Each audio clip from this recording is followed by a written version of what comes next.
அம்மாஸ் kitchen. இப்போ நம்ம பார்க்க போகிறது ஆட்டு நுரையீரல். அந்த ஒரு ஆட்டு நுரையீரலை எடுத்து மஞ்சத்தூள் போட்டு வேக வச்சு க்ளீன் பண்ணி வச்சுருக்கேன். ஒரு மீடியம் சைஸ் பெரிய வெங்காயம் கட் பண்ணி வச்சுருக்கேன். ஒரு கொத்து கருவேப்பிலை, இந்த ஸ்பூனில் ஒரு ஸ்பூன் இஞ்சி பூண்டு பேஸ்ட்டு, கரம் மசாலா இதில் 1/4 ஸ்பூனு, வெறும் மிளகாய் பொடி 1/4 ஸ்பூனு, தனியா பொடி 1/4 ஸ்பூனு, அப்புறமா கரம் மசாலா 1/4 ஸ்பூனு, அப்புறமா இந்த வேக வச்ச தண்ணி எடுத்து வச்சுருக்கேன் அந்த கிண்ணத்தில். பெப்பரு, மஞ்சத்தூள், இன்னும் கொஞ்சம் குழம்பு மிளகாத்தூள்லாம் நம்ம செய்யும் போது பார்த்துக்கலாம். இப்போ நம்ம ஸ்டவ் ஆன் பண்ணலாம்.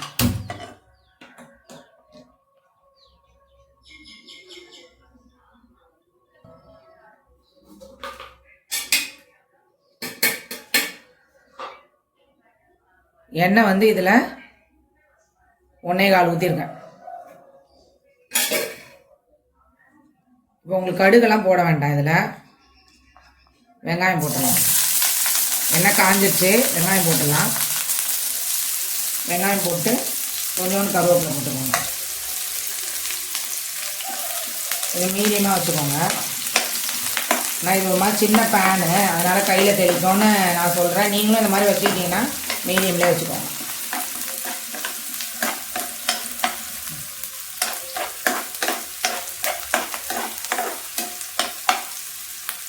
இப்போ இஞ்சி பூண்டு பேஸ்ட் போட்டுக்கோங்க. ரொம்ப வதங்கணும்னு இல்லை. அப்புறமா நம்ம இந்த ஈரலை போடும் போதே நம்ம வதக்க அந்த வெங்காயமும் சேர்ந்து வதங்கணும்.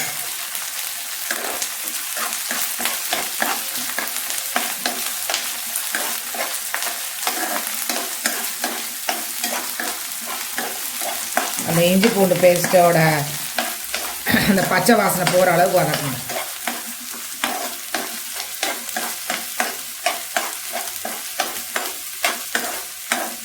பச்சை வாசனை போயிடுச்சு. இப்போ அந்த மசாலா எல்லாமே கால் எடுத்து வச்சுருக்கேன் இல்லையா, அதை போட்டுருங்க.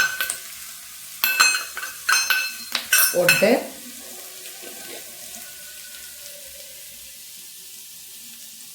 மஞ்சத்தூள் ஒரு பிஞ்சு,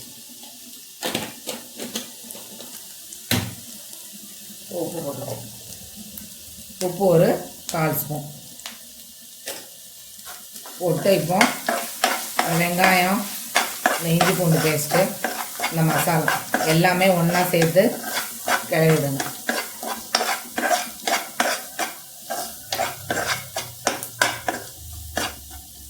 ட்ரை ஆகிடுச்சு பாருங்கள். இப்போ இதை போட்டுடலாம். இந்த ஈரலை போட்டு கொஞ்சம் ஃப்ளேமை ஹை பண்ணிக்கோங்க. ஃப்ளேமை ஹை பண்ணிவிட்டு நல்லா பரட்டி விடுங்க.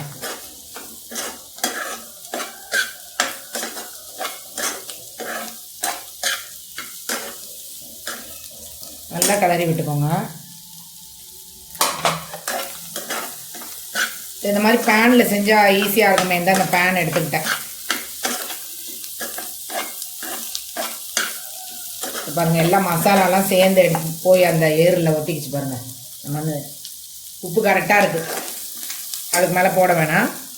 இப்போ லைட்டாக அந்த மசாலாவோட அந்த நுரையீரல் வேகிறதுக்கு வேண்டி கொஞ்சம் தண்ணி ஊற்றேன். இவ்வளோ தான் ஊற்றுருக்கேன், மீதி எடுத்து வச்சுட்டேன்.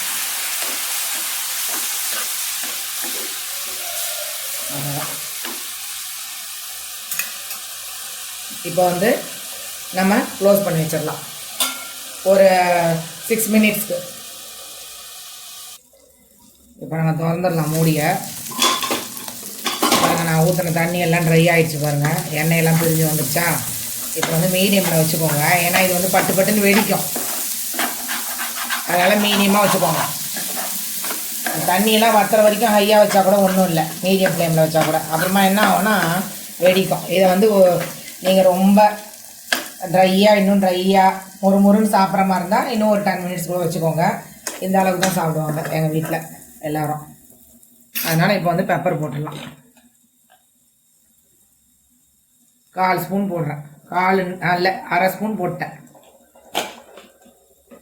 ஏன்னா நான் குழம்பு மிளகாத்தூள்லாம் போடுறேன்னு சொன்னேன் இல்லையா, நான் போடல நான். ஏன்னா இந்த காரமே கரெக்டாக இருக்குது. காரம், உப்பு எல்லாமே கரெக்டாக இருக்குது. ஒன்று டேஸ்ட் பண்ணி சாப்பிட்டு சொல்கிறேன் பாருங்க. Super friends. செம்ம டேஸ்ட்டு. நல்லா சாப்பாடெல்லாம் பிசைஞ்சு சாப்பிடுவோம். செம்ம டேஸ்ட்டாக இருக்கும். இப்போ வந்து நம்ம ஆஃப் பண்ணிடலாம்.